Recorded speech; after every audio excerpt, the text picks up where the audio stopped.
ومن أحسن قولا ممن دعا إلى الله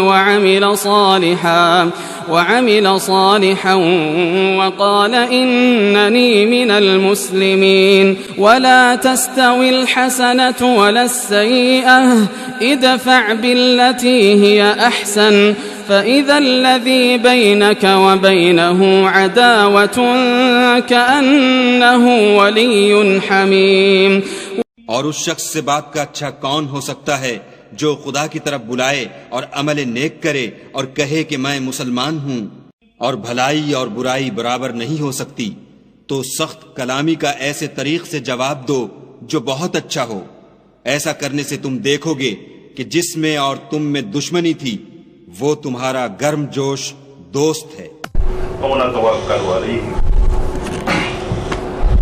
نعوذ باللہ من شرور انفسنا ومن سیئات اعمالنا من يهده الله فلا مضل له ومن يضلل فلا هادي له واشهد ان لا اله الا الله واشهد ان محمدا عبده ورسوله اما بعد فان خير الحديث كتاب الله وخير الهدي هدي محمد صلى الله عليه وسلم وشر الأمور محدثاتها وكل محدثة بدعة وكل بدعة ضلالة وكل ضلالة في النار.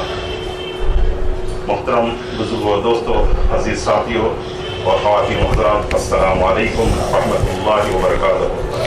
السلام ورحمۃ اللہ وبرکاتہ. میں حلقہ وینکٹ گیری اہل حدیث مسجد فوزیہ منصور کی کمیٹی کی جانب سے آپ تمام خواتین حضرات کا دلی خیر مقدم کرتا ہوں اور استقبال کرتا ہوں. سب سے پہلے ہم اللہ تعالیٰ کا شکر ادا کرتے ہیں کہ اللہ تعالیٰ نے ہم سب کو یہاں پر ایک بار پھر مل بیٹھ کر اللہ کے رسول کی باتیں سننے کے لیے جمع کیا ہے. اللہ تعالیٰ ہمارے یہاں بیٹھنے کو قبول فرمائے. سب سے پہلے میں تلاوت قرآن مجید سے اس محفل کا آغاز کرنا چاہوں گا. اس کے لیے میں دعوت دیتا ہوں حافظ عبد المحیط صاحب کو یہاں پر تشریف لائیں اور کلام مجید سے اس محفل کا آغاز کریں. حافظ عبد المحیط صاحب.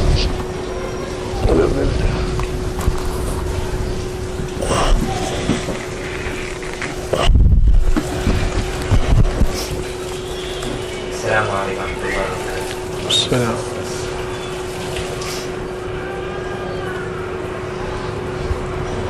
بسم اللہ الرحمن الرحیم.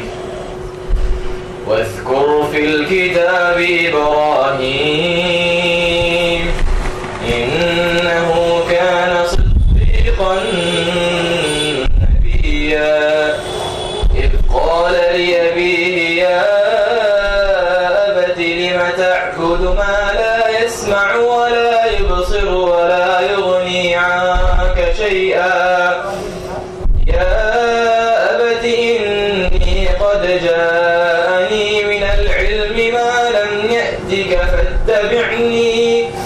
فاتبعني أهدك صراطا سويا يا أبت لا تعبد الشيطان إن الشيطان كان للرحمن عصيا يا أبت إني أخاف أن يمسك عذاب من الرحمن فتكون للشيطان وليا.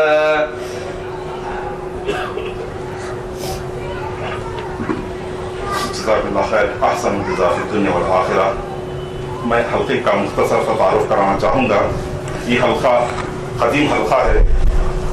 کچھ سالوں سے یہاں پر متحرک ہو کر یہاں کے لوگ جو ہے کافی کوششوں کاوشوں سے اللہ تعالیٰ نے یہاں پر ہم کو بیٹھنے کا ایک موقع عنایت فرمایا. بہت سارے ہمارے ساتھیوں نے اس تعاون کیا اور معاونت کی وجہ سے آج ہم سب یہاں پر بیٹھے ہوئے ہیں اور امید کرتے ہیں کہ اللہ تعالیٰ ہم کو بہت جلد مسجد کی تعمیر کے سلسلے میں بھی ہمیں اللہ تعالیٰ کو ذریعہ بنا دے. میں زیادہ مختصر وقت لیے بغیر میں شیخ کا تعارف کرانا چاہوں گا. شیخ ایسی معروف شخصیت ہے، آپ سب بہتر جانتے ہیں کیونکہ بورا ونڈا اور الاسر اور اے سی گارڈ وغیرہ میں شیخ کے خطابات ہوتے رہتے ہیں. شیخ کسی تعارف کے محتاج نہیں ہیں. ہماری خوش قسمتی ہے کہ شیخ یہاں پر پہلی مرتبہ ہمارے اس مسجد میں آئے ہیں. اللہ تعالیٰ ان کی عمر میں علم میں اضافہ کرے. میں فضیلت شیخ حسن دارانی صاحب کو دعوت دیتا ہوں کہ وہ یہاں پر اپنی ایمان افروز کلمات سے ہمارے لیے نصیحت فرمائیں. جزاك الله خير. إن الحمد لله نحمده ونستعينه ونستغفره ونعوذ بالله من شرور أنفسنا ومن سيئات أعمالنا. من يهده الله فلا مضل له ومن يضلله فلا هادي له. وأشهد أن لا إله إلا الله وحده لا شريك له وأشهد أن محمدا عبده ورسوله. يا أيها الذين آمنوا اتقوا الله حق تقاته ولا تموتن إلا وأنتم مسلمون. يا أيها الناس اتقوا ربكم الذي خلقكم من نفس واحدة وخلق منها زوجها وبث منهما رجالا كثيرا ونساء واتقوا الله الذي تساءلون به والأرحام إن الله كان عليكم رقيبا. يا أيها الذين آمنوا اتقوا الله وقولوا قولا سديدا يصلح لكم أعمالكم ويغفر لكم ذنوبكم ومن يطع الله ورسوله فقد فاز فوزا عظيما. ثم أما بعد فإن خير الحديث كتاب الله وخير الهدي هدي محمد صلى الله عليه وسلم وشر الأمور محدثاتها وكل محدثة بدعة وكل بدعة ضلالة وكل ضلالة في النار. وبعد. السلام عليكم ورحمة الله وبركاته. الحمدللہ یہ کرم احسان اللہ سبحانہ وتعالیٰ کا کہ آپ کو اور ہم کو اس مقام جس کی جگہ پر الحمدللہ عبادت اور مسجد کا قیام الحمدللہ اللہ تعالیٰ اس کو جلد سے جلد عمل میں کامیابی آپ کو اور ہم کو عطا فرمائے اور اخلاص کے ساتھ للہیت کے ساتھ ہمارے نیتوں کو خالص اسی کے لیے قبول عطا فرمانے کی نیت ہمیشہ قرار رکھے. تمہیدی گفتگو میں دو باتیں ہیں. پہلی بات کہ یہ پہلی وزٹ ہے بھائیوں سے ملاقات یہاں پر اور کچھ بھائیوں سے پہلے بھی ملاقات ہو چکی تھی مگر اللہ جانے کہ یہ پہلی یا آخری بھی ملاقات ہو سکتی ہے یا آگے بھی کچھ ملاقات ہو سکے گی.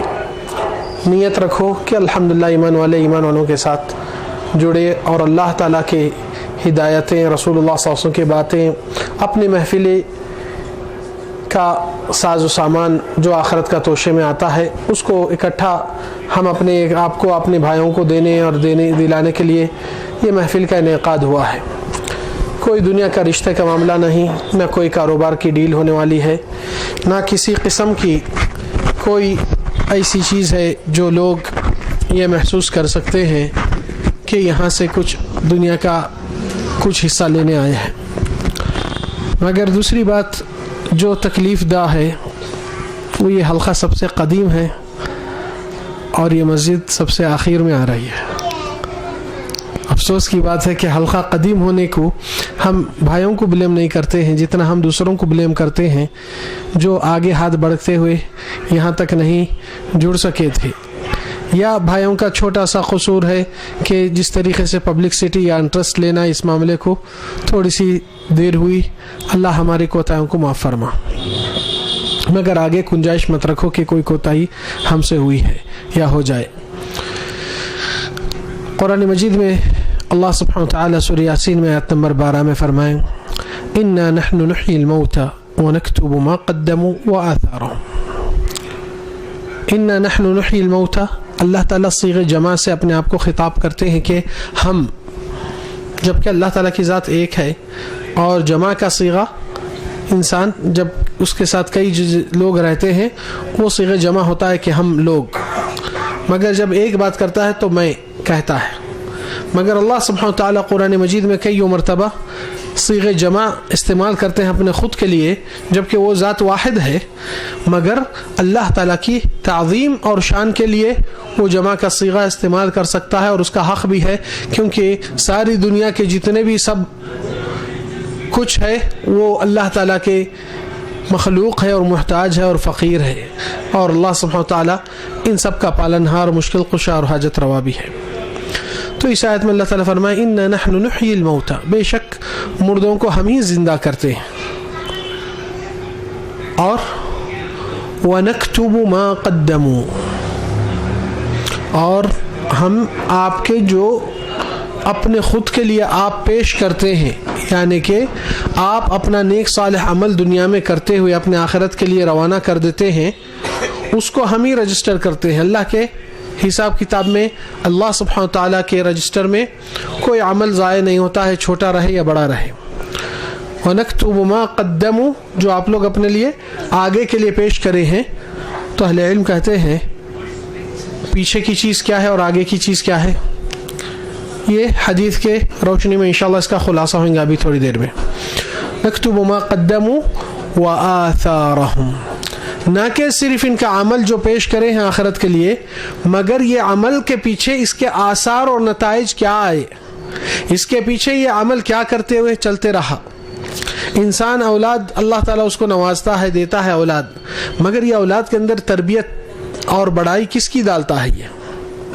اور دنیا کے اندر انسان مختلف آبادی کرتا ہے، گھر دار، زمین جاگیر، فارم ہاؤس، مگر مسجد میں جیسا ہاتھ ڈالتا ہے، چھوٹے حصے میں بھی، چھوٹی دیوار میں بھی، چھوٹے پنکھے میں بھی، چھوٹی گز میں بھی، تو اس کے آثار اور نتائج کتنے بڑھ کے آتے ہیں۔ تمنا کرتا ہے کہ کاش پورا میرا مال ادھر نہ جائے، ادھر آ جائے تو کل میرے کام میں آ سکتا تھا۔ اس لیے نکتب ما قدموا وآثارہم، آپ جو عمل کرے ہیں ہم اس کو لکھ دیتے ہیں، اور اس کے آثار اور نتائج اور اس کے پیچھے جو ملحق ہوتا ہے اور آپ کی کرنی زمین پہ کیا ہوتی تھی وہ بھی چیز لکھے جاتی ہے، کیونکہ وہ اعمال کے تبع ہے۔ تو سوال یہ ہے کہ انسان اپنی زندگی میں قرآن کو ذرا سا غور سے دیکھے، تدبر سے دیکھے تو زندگی میں کامیاب ہو سکتا ہے۔ کوئی چیز کی آپ اس کے طرف متوجہ اپنے آپ کو نہیں کر سکتے ہیں جب تک کہ اس کی اہمیت آپ کو نہیں معلوم ہوتی ہے۔ آج بچوں کو معلوم ہے کہ اسکول میں بھیجنا، بچوں کو پڑھانا، کالجوں میں بھیجنا، سبجیکٹ میں کمزور ہے تو ٹیوشن لگانا، وہ سبجیکٹ نہیں آتا تو ایک اسپیشل کلاسز دینا، کتنے چیزیں معلوم ہے۔ بچوں کو صبح سے ٹائم سے اٹھانا، رات میں جلدی سلانا، کتنے معاملے اس کے اندر پتہ چل گیا ہے کہ بھائی یہ کل کے دن بچہ اپنے پیروں پہ ٹھہرتا ہے، اپنی زندگی سنبھالتا ہے، اپنی زندگی میں اپنا معاملہ اپنے قدموں پہ ٹھہر کر کسی کا محتاج نہیں رہتا ہے، تو اس کا فیوچر بنانے کی خاطر اتنی پوری جستجو ہوتی ہے اور حقیقی فیوچر سے اس کو محروم کیا جاتا ہے۔ اس کے عملی مثال، بچی کو رات میں سلاتے اس خود کیا کہتے ہیں، بیٹا چلو جلدی سو جاؤ کل اسکول ہے، مگر بہت کم سنے آتا ہے کل فجر کی نماز ہے۔ یہ ہماری غفلت کی مثال دیتا ہوں۔ تو بچی کے دل میں کیا اہمیت آتی ہے کہ اسکول زیادہ اہمیت ہے، نماز کو ہم کو کوئی نہیں جتایا، اللہ کی بڑائی کو کوئی نہیں بتایا، مگر اسکول کے لیے برابر بہت ڈانٹ ڈپٹ پڑتی تھی۔ نماز کی کوتاہی اور غفلت ہوتے رہتی ہے اور ماں باپ اس کے اوپر زور توجہ نہیں دیتے ہیں، تو یہ بہت برے آثار آپ کے باقی رہتے ہیں۔ زندگی میں انسان مرنے کے بعد کیا اعمال آتے ہیں؟ آپ صلی اللہ علیہ وسلم فرمائے سارے اعمال نیکیاں رک جاتے ہیں سوائے 3 راستے سے۔ ایک صدقہ جاریہ، کچھ نیک کام کرے وہ چلتے رہتا ہے، مگر وہ نہیں کر سکے تو دوسرا بھی ہونے نہیں دینا تھا۔ کیا ہے دوسرا جو نہیں ہونے دینا تھا؟ سیئہ جاریہ، گناہ جو چلتے رہتا ہے۔ وہ کیا ہے؟ بچوں کے اندر غلط تربیت اور اللہ کی بڑائی کو بھول بٹھائے، اور دنیا داری اور دنیا کی پرستی اور دنیا کے اعتبار سے رشتے قائم کرنا، تو یہ کبھی اللہ کی بندگی میں جڑ نہیں سکتا ہے صحیح طریقے سے الا ماشاء اللہ۔ تو غور کرنے کے لیے ضرورت ہے یہاں پر کہ کس احساس سے آپ سوتے اٹھتے جاگتے بیٹھتے۔ یہ کچھ اللہ کی نشانیاں ہیں اس زمین پر، اس نشانیوں کو غور کرنے کے لیے اللہ تعالیٰ قرآن مجید میں ہی دے دیا ہے، بہت سے اسباب دے دیا ہے، اور یہ اسباب جو دیا ہے پروردگار، اس اسباب میں غور و فکر کرنے کا مقصد بھی ہے۔ قرآن کا نزول سب سے بڑا اہم مقصد ہے۔ قرآن کا مقصد تلاوت، ترتیل، تجوید نہیں، جتنا پہلے اللہ تعالیٰ فرمائے کتاب انزلناہ الیک مبارک لیدبروا آیاتہ، بابرکت والی کتاب کو ہم نے آپ پر نازل فرمایا محمد صلی اللہ علیہ وسلم، تاکہ لوگ اس قرآن کو تدبر سے، غور و فکر سے دیکھیں۔ ترجمہ ایک چیز ہے، آپ کو سمجھ میں آتا، مگر ترجمے میں غور و فکر ہوتی یا نہیں ہوتی، یہ بہت کم ملتی ہے۔ مگر غور و فکر کے لیے